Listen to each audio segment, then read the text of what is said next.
Bonjour à tous, bienvenue dans ce webinaire qui est consacré à la norme IFRS 16. Je vais commencer par les petits points plutôt pratiques. Est-ce que vous m'entendez bien? Est-ce que l'un d'entre vous peut indiquer dans la conversation qui se trouve sur la droite de votre écran si vous m'entendez bien? Parfait, je vous remercie. Alors, en termes de déroulé, je vais du coup vous présenter le contenu de ce webinaire pendant environ 30 minutes. Au fur et à mesure, vous pourrez tout à fait poser des questions dans la conversation et ensuite, on aura un petit temps de questions-réponses à la fin si vous avez des questions précises ou des retours d'expérience que vous voulez aussi partager. Donc, n'hésitez pas pendant toute la durée du webinaire à me poser vos questions, mais je n'y reviendrai qu'à la fin. Donc, juste une petite présentation. Je suis Valérie Keller, je suis responsable de l'application des normes comptables IFRS ou normes françaises au niveau de nos logiciels de consolidation, puisque Talentia est un éditeur, entre autres, de logiciels de CPM. Et donc là, je suis sur la partie consolidation statutaire. Donc, comme vous le savez, la norme IFRS 16 a remplacé au 1er janvier 2019 la norme IAS 17 sur les contrats de location financière et a apporté une innovation dans la comptabilisation des contrats de location.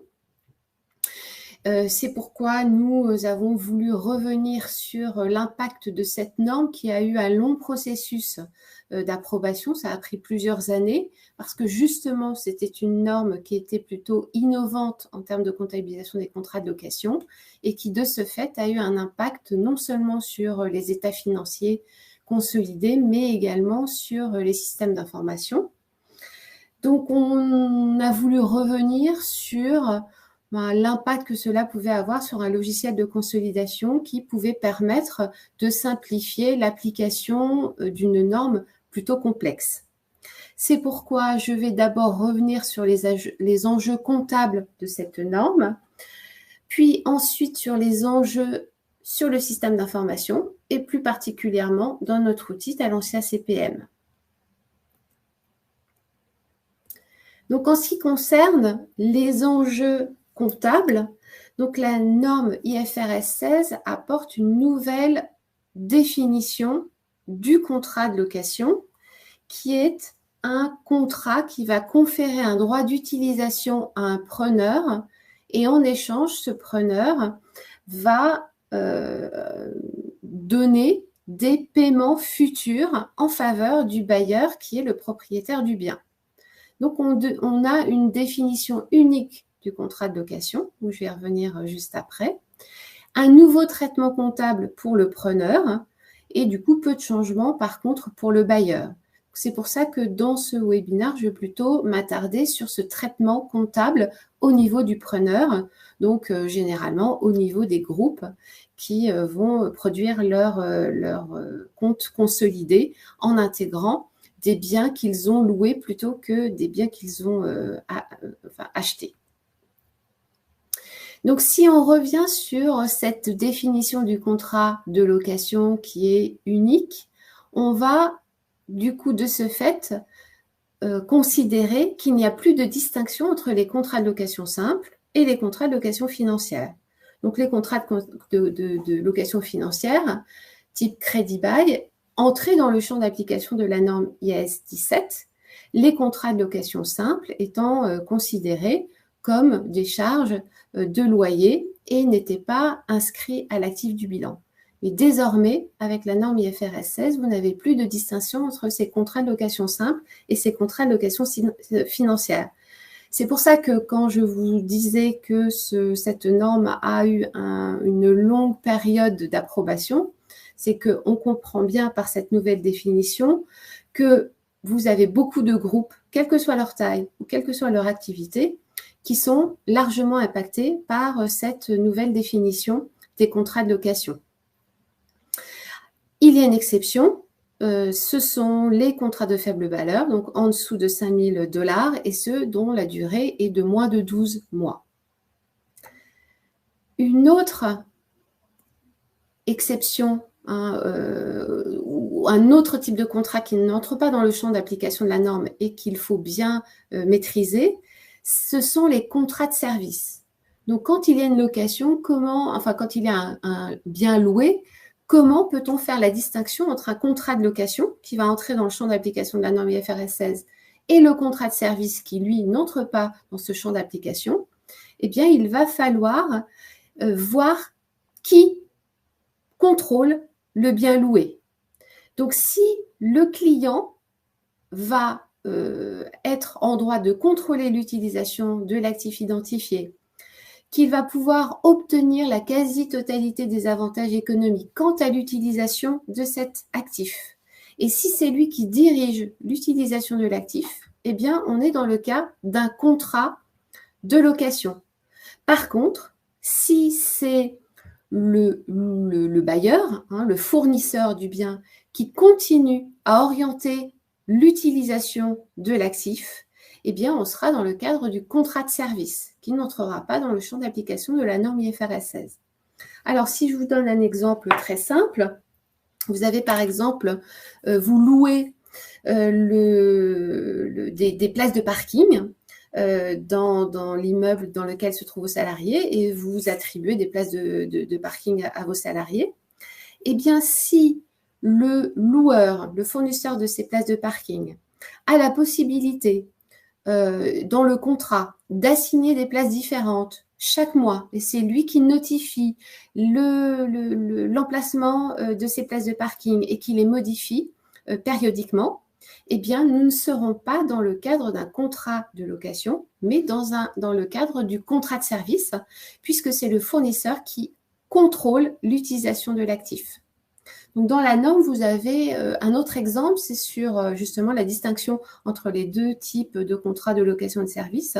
C'est sur l'affrètement d'un bateau, où dans le cas du contrat de service, eh bien, est stipulé dès le contrat, eh bien, quels seront les différents, quel est le port de départ, le port d'arrivée, et le fait que l'utilisateur, le client, ne peut pas changer les différentes destinations du bateau qu'il va louer, mais malgré tout dans lequel il va avoir une cargaison qui va lui permettre d'obtenir des avantages économiques.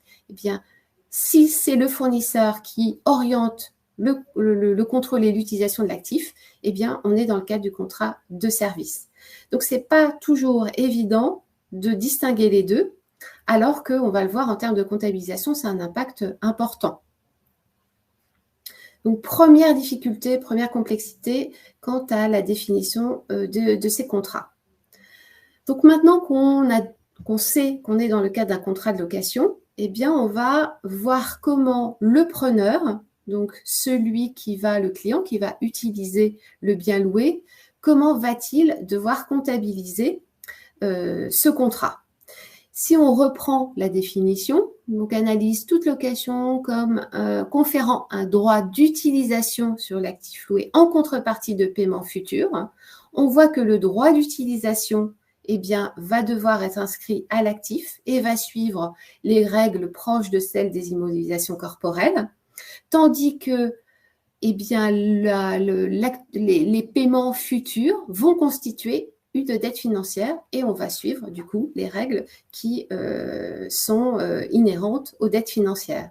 Donc, on va avoir une comptabilisation beaucoup plus complexe que dans le cas d'un contrat de service, par exemple, où on va avoir les charges de location qui seront au niveau du résultat contrepartie, soit dette, soit trésorerie. Donc, si on va plus loin dans les différents éléments qui vont permettre cette comptabilisation, on va avoir donc à l'actif ce droit d'utilisation, et ce droit d'utilisation, ça va être la valeur initiale de la dette locative. Donc, on verra juste après comment évaluer cette dette locative, plus les paiements effectués au bailleur, donc avant ou à la date du commencement du contrat. Donc, ces paiements ne seront pas du coup dans la dette locative. Ensuite, vous allez y ajouter les coûts initiaux encourus par le preneur, donc c'est des frais directement liés à la mise à disposition de ce bien, ainsi que les estimations des coûts qui seront supportés par le preneur si jamais on a à démanteler, à dépolluer un site. Donc là, on va suivre les règles associées à la norme IAS 37 sur les provisions. Donc si je reviens un petit peu hors dette locative que je vais voir juste après, il y a un point déjà qui est important. Quelle est la date que l'on doit prendre en compte quand on va justement calculer cette dette locative qui entre dans le calcul du droit d'utilisation? Donc, on peut avoir la date de signature du contrat, mais ce n'est pas la date de signature du contrat qui sera la date de commencement du contrat. La date de commencement du contrat, c'est la date qui correspond à la date de mise à disposition du bien par le bailleur au preneur. Donc, on a déjà ici à bien analyser quelle est la date du début du contrat. Donc, c'est la date de mise à disposition du bien. Et ensuite, bien évidemment, il faudra avoir une date de fin de ce contrat. Et donc, c'est la date où les avantages qui résultent de l'utilisation de l'actif s'arrêtent. Donc ça va nous permettre d'inscrire à l'actif la valeur initiale du droit d'utilisation. Donc on a dedans la dette locative. Donc à quoi correspond cette dette locative? Eh bien cette dette locative, ça va être la somme des paiements actualisés entre la date de début du contrat et la date de fin du contrat. Donc, ça peut être des paiements de montants fixes, des montants variables. Donc, des montants variables, ils peuvent être indexés sur le taux Euribor, par exemple, ou si c'est des locaux sur des indices spécifiques. Il faut prendre en compte éventuellement l'exercice d'une option d'achat si le preneur sait qu'il exercera cette option, plus un certain nombre d'autres éléments. Donc là, on voit bien qu'on a encore une difficulté. La difficulté va être de savoir quel est le taux d'actualisation qu'il va falloir prendre en compte. Et donc là, la norme nous indique qu'on doit considérer d'abord le taux implicite du contrat. Donc le taux implicite du contrat, vous savez, c'est le taux qui va permettre d'égaliser les paiements qui vont être effectués par le preneur au bailleur avec la juste valeur de l'actif sous-jacent, plus les frais que le bailleur peut avoir à prendre en compte au début du contrat. Donc, on voit bien que ce taux implicite, il est assez difficile à calculer pour le preneur, parce qu'il n'est pas toujours au courant de la juste valeur, ainsi que des coûts directs initiaux qui sont pris en compte par le bailleur. Donc, l'autre taux qui peut être pris comme taux d'actualisation, eh bien, c'est le taux d'endettement marginal du preneur. Donc, on voit bien là aussi la difficulté et l'impact que cela peut avoir sur le montant de la dette locative et du coup sur le montant du droit d'utilisation. Donc là, il s'agit de la comptabilisation initiale. Donc, au niveau de ce schéma, on voit bien on commence par définir la dette de location, la valeur actuelle des paiements de location. Ça nous permet de calculer le droit d'utilisation, puisqu'on va ajouter à cette dette de location les redevances, les paiements qui sont effectués au début du contrat ou avant et donc qui ne sont pas actualisés, plus les coûts de démantèlement, plus les coûts directs initiaux. Et ensuite, eh bien, il va falloir faire une évaluation ultérieure. Donc, comme je vous le disais, l'actif de droit d'utilisation doit suivre le modèle du coût de la norme sur les immobilisations corporelles, ce qui veut dire qu'il va falloir amortir ce droit d'utilisation. Généralement, la durée qui va être retenue, c'est la durée la plus élevée entre la durée de location et la durée d'utilité du bien. Au niveau de la dette de location, On va avoir un remboursement, donc le paiement de chaque redevance qui va nous permettre d'éclater ce paiement en remboursement de la dette et en charge d'intérêt. Donc là, je ne prends pas en compte les différentes modifications que l'on pourrait avoir ensuite au niveau du contrat qui pourrait venir modifier le contrat initial. Et c'est là aussi où on va avoir une difficulté au niveau de l'application de cette norme, puisque en termes de modification, on peut avoir ajout de nouveaux droits d'utilisation, on peut avoir réduction des droits d'utilisation, on peut avoir modification de la durée de location, on peut avoir des taux d'actualisation qui changent. Donc, il va falloir prendre également en compte toutes ces modifications qui viennent a posteriori de la date de commencement du contrat et de la mise à disposition du bien. Par exemple, si on prend l'exemple d'un groupe qui loue 2 étages dans un immeuble et qui se voit attribuer un étage supplémentaire. Donc, est-ce que ça va être un nouveau contrat ou est-ce qu'on modifie le contrat initial? Donc là, généralement, comme c'est un ajout de nouveaux droits d'utilisation, eh bien, on va le considérer comme un nouveau contrat. Par contre, si on augmente la durée du bail, là, on va se retrouver dans le cas où cette modification va entraîner des modifications du contrat initial.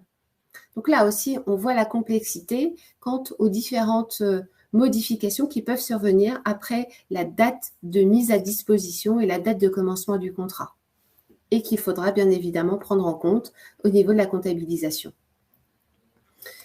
Si je reviens sur une comptabilisation plus simple, donc ici, on a pris en compte un véhicule de transport qui est loué pour une durée de 4 ans. On considère que c'est un contrat de location, pas un contrat de service.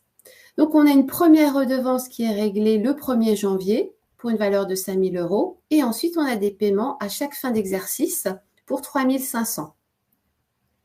La signature a engendré également des coûts directs qui s'élèvent à 200 €. On a un taux d'endettement marginal de la société, on n'a pas calculé le taux implicite, qui est de 5%. Donc, on va d'abord calculer le montant de la dette locative. Et donc, le montant de la dette locative, ça va être la somme actualisée des 4 loyers de 3 500 € sur 4 ans, puisque je vais considérer que le premier paiement de 5 000 n'a pas à être actualisé puisqu'il a lieu au moment de la mise à disposition du bien.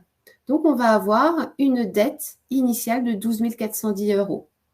Ce qui fait que mon droit d'utilisation à l'actif sera, lui, égal à cette dette, 12 410, plus ce premier paiement de 5 000, plus les 200 de coûts directs. On aura donc un montant d'actifs de 17 610. Pour ensuite pouvoir préparer l'écriture de retraitement, il va falloir établir le tableau du coût amorti de cette dette. Donc, je commence avec une dette de 12 411 €. J'ai un taux de 5%, donc ça va me permettre de calculer les charges d'intérêt.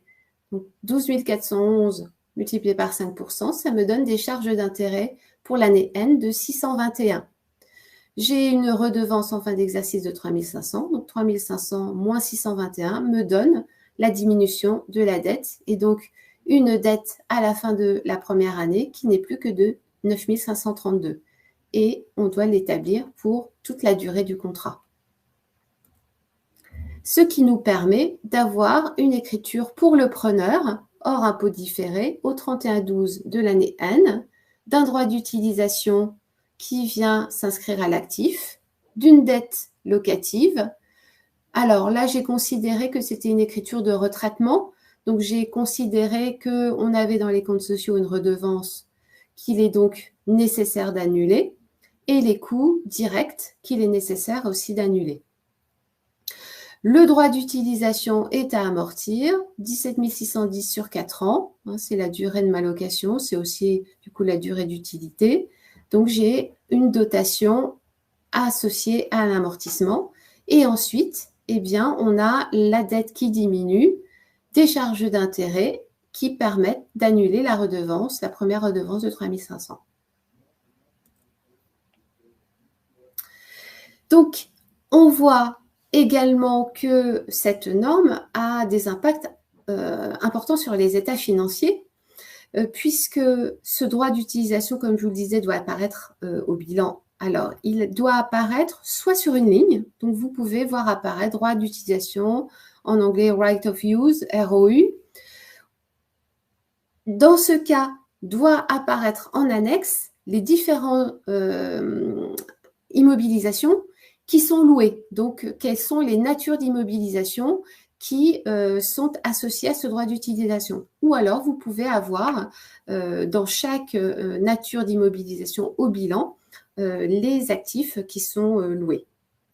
Même chose au niveau de la dette, soit une dette locative qui apparaît sur une ligne avec une information en annexe, ou alors, du coup, une nature qui apparaît directement dans le bilan. Et les charges du coup d'intérêt sont également apparaissent dans le résultat financier. Donc on voit que pour certains groupes, la mise en place de la norme IFRS 16 va avoir un impact important au niveau de l'augmentation de leur valeur, de la valeur de leurs actifs, donc un impact sur la rentabilité économique. Mais par contre, une augmentation de la dette, soit une dégradation du ratio dette sur capitaux propres. Et au niveau du ratio de performance, par contre, on va avoir une amélioration de l'EBITDA puisque on remplace les charges d'exploitation, les redevances, par des dotations aux amortissements et des charges financières. Par contre, on va augmenter le coût de l'endettement. Donc, cela va avoir des impacts significatifs au niveau des états financiers et beaucoup de groupes ont vu ces différents éléments être impactés. Donc, on comprend que cela va avoir des impacts au niveau du système d'information, sachant que le logiciel de consolidation va avoir à gérer un certain nombre de nouveaux éléments pour pouvoir mettre en application cette norme IFRS 16.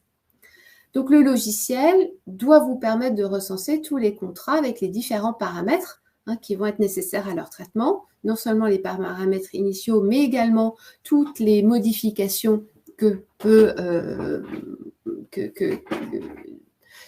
qui peuvent survenir pendant la vie du contrat. Il doit pouvoir proposer des plans de calcul avec les montants initiaux, mais également prendre en compte des modifications ou anticiper. Par exemple, on doit pouvoir faire des simulations pour que l'entreprise puisse prendre les meilleures options au début d'un contrat. Donc, si par exemple, il y a la location d'un immeuble avec tant de redevances à tant d'euros, mais le bailleur vous indique si vous prolongez tout de suite le contrat, eh bien, votre redevance va être moindre.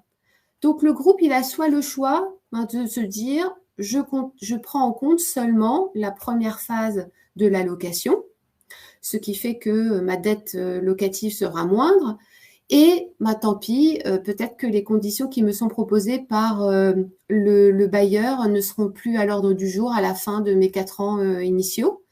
Ou alors, on anticipe tout de suite la possibilité d'avoir pendant 4 ans des redevances qui seront diminuées lors de la prolongation de la durée d'utilisation. Mais du coup, on aura une dette forcément locative plus importante à la mise en place du contrat.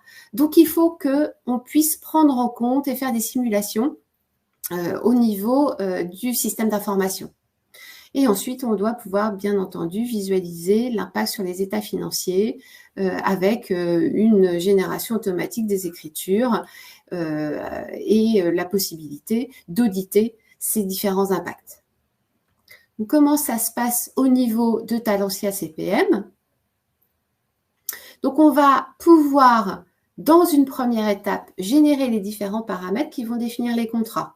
Donc, on va avoir à définir la filiale impactée, le nom des différents contrats, la devise rattachée au contrat, la durée du contrat avec une date de début, date de fin, comme je vous le disais en préambule, le nombre de paiements durant un exercice, comment ces paiements, quelles sont les modalités associées à ce paiement, est-ce que c'est un paiement en avance ou à terme échu, le montant des redevances, le taux d'actualisation, le montant des paiements initiaux et ensuite la possibilité de saisir des paramètres qui vont venir modifier les données du contrat. Donc, j'ai du coup pris voilà, des exemples simples. Donc, vous allez au niveau de la fonctionnalité import ou saisie des paramètres des contrats, pouvoir saisir, comme je vous l'ai indiqué juste avant, le nom de l'entité, le nom du contrat, la nature de l'immobilisation, puisqu'il faut non seulement avoir un droit d'utilisation, mais il faut être capable d'indiquer sur quelle nature d'immobilisation se rapporte ce droit d'utilisation. Et puis, vous pouvez aussi être amené à publier des informations sur le centre de coût qui correspond qui est le correspondant de ce contrat. Puis ensuite, vous allez saisir un certain nombre de paramètres qui vont nous permettre ensuite de calculer en automatique les impacts et notamment le tableau d'amortissement de la dette et le droit d'utilisation. Donc, quel est le nombre de paiements par an? La date de début, la date de fin, donc en automatique, ça calculera le nombre de périodes. Quel est le taux? Quel est le montant de la redevance? Est-ce que, comme je vous le disais, ce sont des paiements à terme échu ou paiements d'avance? Et est-ce que vous avez du coup aussi des paiements initiaux? Après avoir saisi ces informations, eh bien, vous allez avoir le calcul automatique du plan d'amortissement de la dette avec un calcul du droit d'utilisation et un calcul de la dette locative. Donc là, on a une dette locative qui correspond à l'exemple que je vous avais donné à titre d'exemple dans la première partie. Donc, j'ai un droit d'utilisation right of use de 17 611, donc divisé par 4, ça me donne bien une charge d'amortissement de 4 402. J'ai une dette ensuite locative de 12 411 et je retrouve bien du coup mes charges financières de 621 et un remboursement de 2 879 puisque la redevance est de 3 500.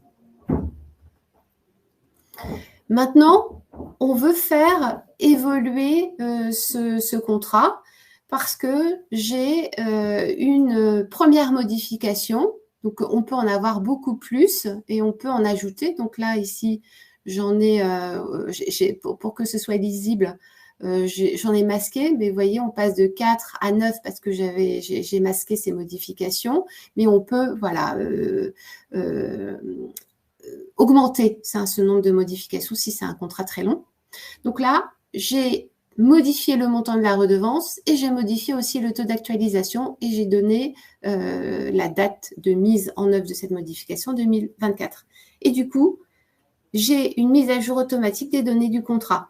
Donc, je me retrouve voilà, avec 2 années, avec un taux différent. Donc, on a du coup un taux des charges financières qui sont modifiés, ainsi que la charge d'amortissement, puisque le montant maintenant de mon droit d'utilisation va être augmenté de 916 et du coup, j'ai aussi mon paiement initial de 5200, ce qui fait que mon droit d'utilisation est maintenant de 18 527. Donc, vous allez pouvoir mettre en place, prendre en compte toutes les modifications des paramètres qui décrivent vos contrats. Donc ensuite, l'étape 2, c'est quand même de vérifier et de valider les données relatives au contrat et de pouvoir visualiser des simulations et d'anticiper ce qui va se passer dans les années qui suivent la mise à disposition de ce bien loué. Donc pour cela, on va utiliser notre restitution, la restitution dans un Cubolab qui est disponible en standard dans notre outil, où on va pouvoir faire des des analyses multidimensionnelles sur un contrat en particulier ou tout contrat, sur toute société, sur tout type d'actifs. Et du coup, on va pouvoir, par exemple, ici, voir pour une société en particulier, qui est ma société Hélène, quel est l'impact voilà, du contrat sur l'année 2022, 2023, 2024, 2025. Et donc, du coup, anticiper les modifications du contrat. Une fois qu'on a validé et qu'on a restitué les données initiales du contrat, eh bien, on va pouvoir générer en automatique l'écriture de préconsolidation, mais également les écritures liées, comme les écritures d'impôts différés ou intérêts minoritaires, automatiser les écritures de reprise des à nouveau et voir l'impact dans les états financiers. Donc là, on va reprendre les différentes caractéristiques d'un logiciel de consolidation. Donc, dans notre outil, on va importer en automatique les écritures de préconsolidation au format IFRS 16. On va pouvoir visualiser l'écriture. Donc, chaque écriture va avoir un libellé et va avoir notamment le flag reprise des à nouveau pour pouvoir générer en automatique l'impact sur les réserves. Et donc, ici, je vais pouvoir voir sur des comptes spécifiques de droits d'utilisation, de dette locative, l'impact de l'écriture d'un contrat en particulier ou de tous les contrats, puisque après, ce sera vous qui déciderez si vous voulez avoir une écriture par contrat, une écriture tout contrat. Et ensuite, je peux également visualiser dans le journal d'écriture l'écriture d'impôt différé correspondante. Donc ici, j'ai un impact sur le résultat de 5 000, j'ai un taux d'impôt de 25%, donc j'ai un impôt différé de 1 250. Et ensuite, vous allez pouvoir, au niveau des états, avoir le montant des dettes locatives et vous allez pouvoir auditer par un simple clic droit et retourner à l'écriture d'origine. Donc, j'ai juste fini dans les temps, puisque on a 30 minutes de présentation et après, si vous avez des questions, donc j'ai un tout petit peu dépassé. Donc, j'espère que voilà, c'était clair. Je vais regarder dans la conversation si vous avez des questions. Alors, est-ce que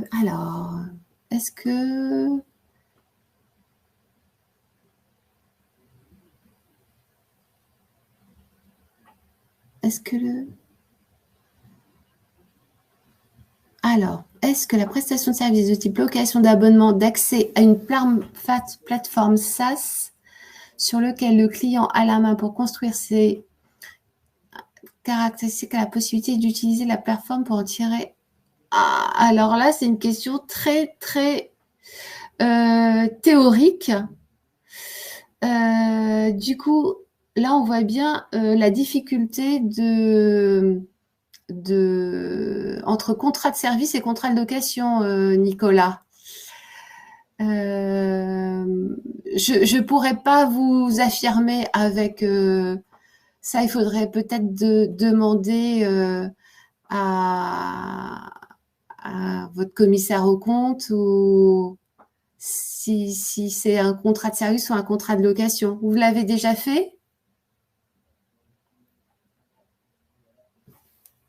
Alors du coup, peut-être qu'il faut que je me mette dans la conversation si vous me répondez. Non? Vous voulez intervenir pour me donner des précisions, Nicolas?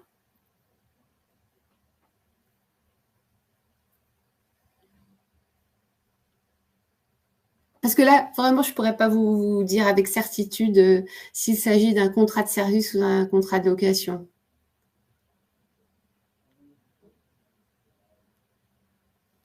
Bon, je vais me renseigner auprès de nos partenaires, si vous voulez. Si vous voulez nous donner vos coordonnées, je vais demander à nos partenaires ce qu'ils en pensent.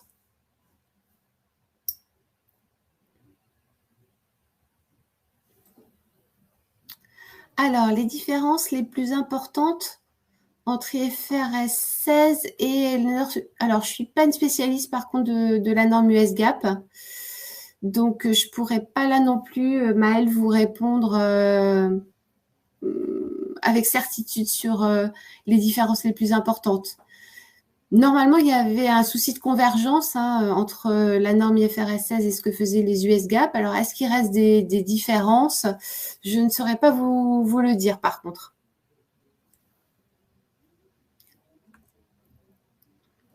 Est-ce que vous avez d'autres questions? Est-ce que c'était clair?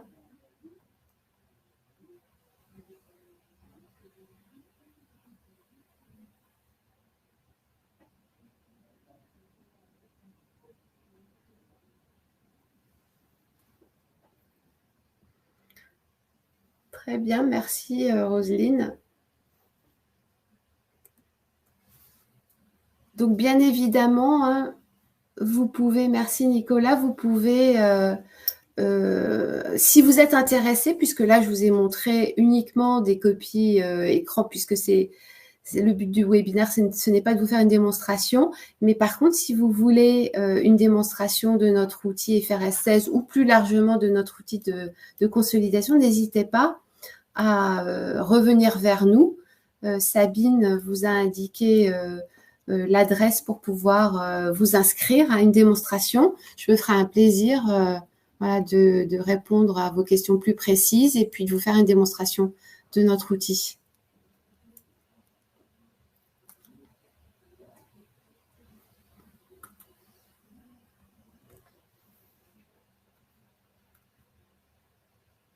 Alors peut-être, si vous n'avez pas d'autres questions, on peut mettre fin au webinaire. Du coup, je vous remercie beaucoup de votre attention. J'espère que ce webinaire a répondu à certaines de vos questions. Et surtout, n'hésitez pas à revenir vers nous pour une démonstration complète.